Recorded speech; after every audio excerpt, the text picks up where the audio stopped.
Šie bērniņi līdz tam brīdim, kamēr iepazinās ar mūsu bērnu namu, dzīvoja garāžā.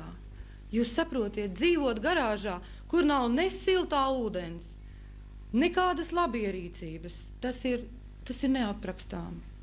Un paldies Dievam, ka mums ir šis bērnu nams, kad šie nabaga bērniņi var tagad būt siltumā, apģērbti, pāēduši. Zēni, varbūt jūs paši pateiksiet, kā jums bija dzīvot garāžā? Slikti. Pastāsti, kā vēl? Kā jūs kurinājāt? Kā jums siltums nāca? Augsts bija tur. Augsts. Ūdens nebija, nekas nebija. Padomājiet, nav ne ūdens, ne drēbītes izmazgāt. Un kā jums tagad, kad Dievs nāca pretī un ir tāda iespēja dzīvot bērnnamā, kā jums tagad? Labi. Kā ir ēšana? Labi. Nu, un ko tu, Mārīt, pateiksi? Kā tev patīk mūsu namā? Nu, saki? Patīk. Nu, brīnišķīgi.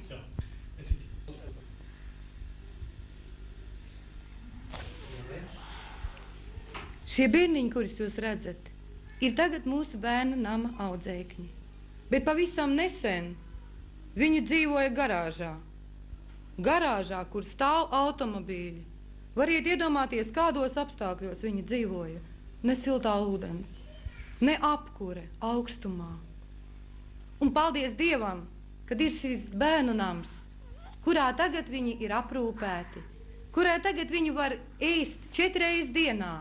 Bet bija laiks, kad bija jādomā, vai mēs būsim pēduši vai nē.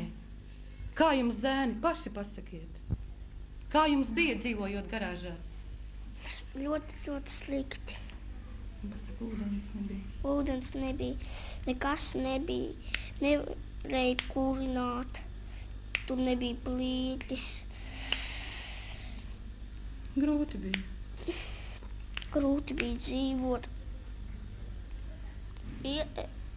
ēst. Nu, bet tagad mūsu bērnu namā Ļoti labi dzīvot. Ļoti, ļoti labi dzīvot. Nu, paldies Dievam! Brīnišķīgi! Dievs ir brīnišķīgs! Viņš uzklausa savu mazo bērnu lūgšanas un viņš rūpējas par saviem